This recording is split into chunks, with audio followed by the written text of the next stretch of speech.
Alright, YouTube, so we are back, of course, to talk about some Final Fantasy VII Remake. And before we even hop into today's video, we don't often shout out the channel too much. I do like the subscribe text on screen, but that's kind of the extent of it. But we are less than 100 subscribers away from 14,000. It's been a slow grind, but we're almost there. So please, if you watch my channel to any degree, and you aren't already subscribed to the channel, just throw your boy a sub really quick. It takes like a second. Anyways, let's get into the video.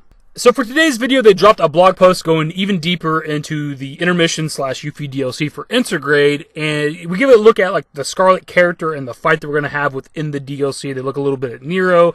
We have kind of a description of how the Fort Condor Mini-Game is going to work, the team-up attacks between Sonon and Yuffie, and a description of how Rama is going to work as well, or Ramu, if you want to be technical. But something I definitely want to discuss is that between the English and Japanese versions of these blog posts, obviously the Japanese version is translated to us by Audrey, there's a pretty big discrepancy with the Fort Condor section that I do want to talk about. Anyways, let's hop into it. Nero is a member of the Sviets, an elite unit within Shinra's secret military group, Deep Ground. The younger brother of Vice the Immaculate, he practically worships his incarcerated sibling. The experiments that brought Nero into the world also left him with the power to control darkness. Some call him Nero the Sable, and he lives up to the name by engulfing whoever and whatever he pleases in a vast abyss. He's voiced by Sean Chiplock. So nothing really new there, stuff we kind of already discussed with the previous video where we talked about Nero potentially being attached to the ending of Remake. I do find it interesting that they wanted to put emphasis on his abilities, the ability to control darkness and suck people into an abyss, which is, again, is something we talked about within that video. Not saying it proves the theory or anything like that, just thought it was kind of interesting. Scarlet is Shinra's director of advanced weaponry and in charge of the very materia that Wutai wants to steal. When Yuffie and Sonon infiltrate her division, she graciously lets them become test subjects for a suit of battle armor called the Crimson Mare. Scarlet developed the awesome armor personally and takes the pilot seat against the heroes. The other work cut out for them. The Crimson Mare comes equipped with interchangeable weapons such as sabers and Mako cannons. True to its name, it's more than capable of painting the arena red with the blood of its foes. Scarlet is voiced by Aaron Cottrell.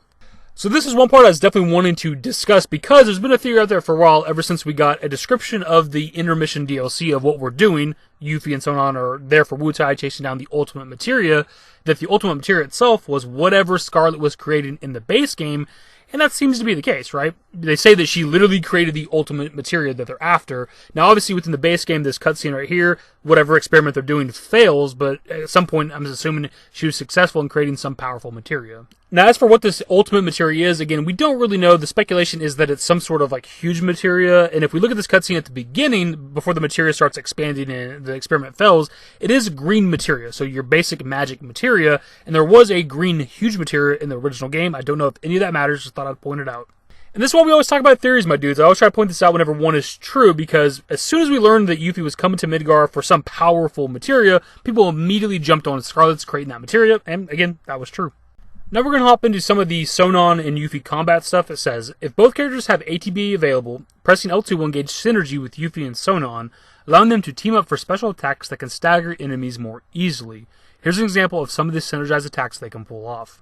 Synergized Art of War batters an enemy with a barrage of blows, and all subsequent attacks deal increased damage. So what I'm curious about with this is it says subsequent attacks. How long is that for? Like, if you do this attack, is it for the rest of the fight? Yuffie and Sonon are just doing more damage, or is it just for a set amount of time? Synergized Windstorm creates a gust of wind that hurts nearby enemies and launches them towards you. After this, they go on to discuss the character's limit breaks. Now, we don't need to look at Yuffie's because we've already seen Bloodbath used in a trailer before. It's nothing unique, it just does damage. But they do talk about Sonon's, which I thought was interesting because it was only recently that I kind of realized with this last trailer we got that Sonon even really has a limit gauge that fills up and shit, so I thought that was kind of cool. Sonon can utilize the limit break Dance of the Dragon. This lets the character deliver multiple hits with his staff, dealing incredible amounts of damage to any foe unlucky enough to be on the receiving end. Now, his isn't necessarily unique either, because it's just him doing damage, it seems, but still thought it was kind of cool that he does have his own limit break, and I was kind of hoping that they would have, like, synergy team attack limit breaks, and maybe that is the case, and they're just not telling us. And of course, there's the potential that as you go through the story of intermission, that they could get more limit breaks for each character. That's what we had in the base game. Each character had more than one. If Yuffie needs a break from clandestine ninja work, she can check out the hot new craze in the Midgar Undercity, Fort Condor.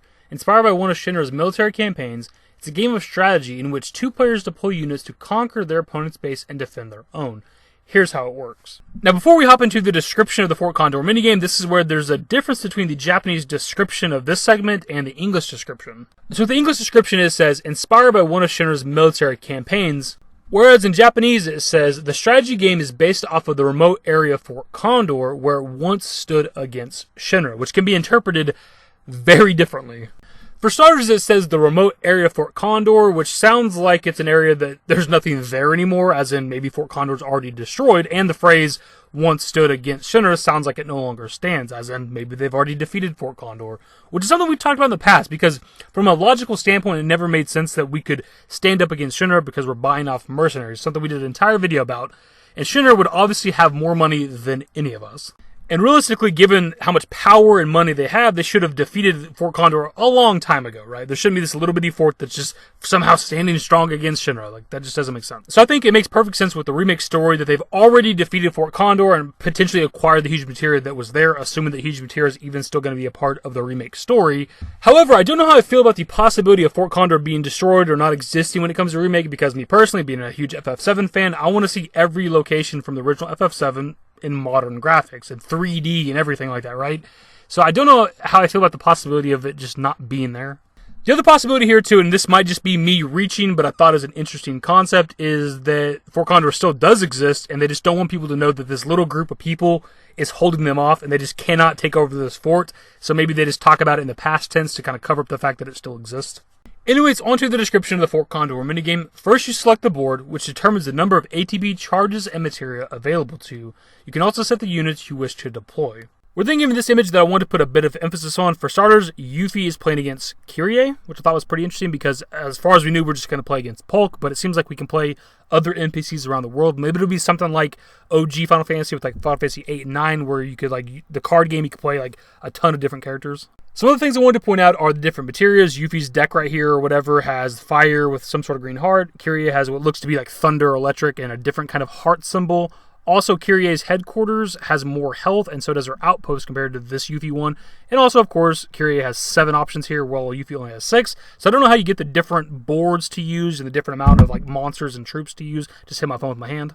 This here's just a bit of speculation, but seeing that Kyrie has like a stronger headquarters and a stronger outpost than Yuffie, and some of her troops are stronger too. If you look at the security officer that Yuffie also has in her list of troops, this one's a little bit stronger. It has 188 health versus Yuffie's 150. So maybe there's a way to kind of progress and make your troops or towers stronger, or maybe like the different boards you use can increase certain troops' stats. I don't know.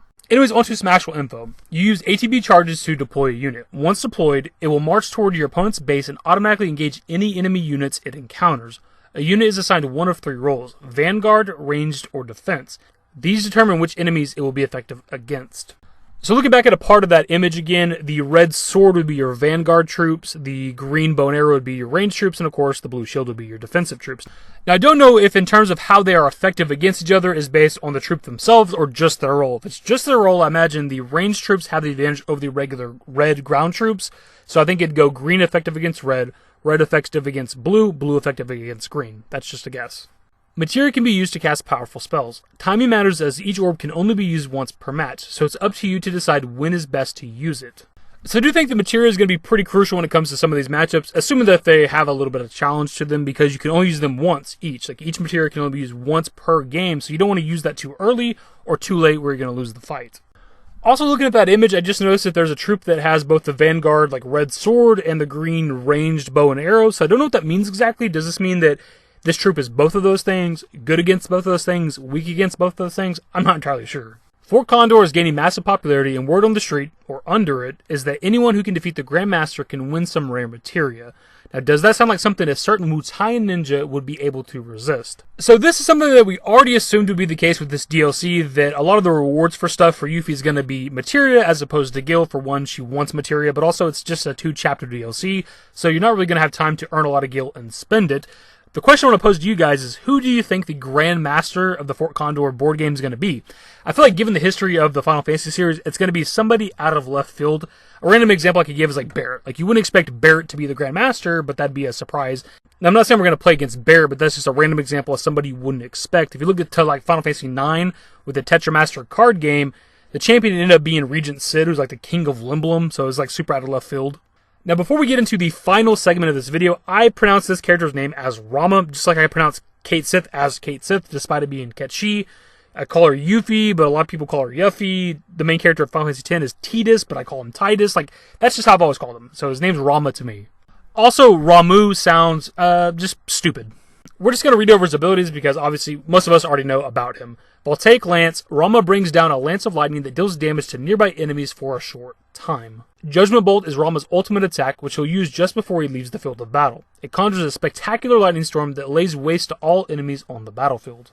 So nothing too surprising there other than learn about one of his other abilities, Voltaic Lance, because Judgment Bolt, his final attack, is kind of his attack in just about every Final Fantasy game. So again, nothing new. Anyways, dudes, that is pretty much the video. It's already a longer video than I wanted it to be, but my videos are only ever as long as they need to be, and there's a lot to talk about today. A surprising amount of info. I was not expecting this because we just got that other trailer not that long ago.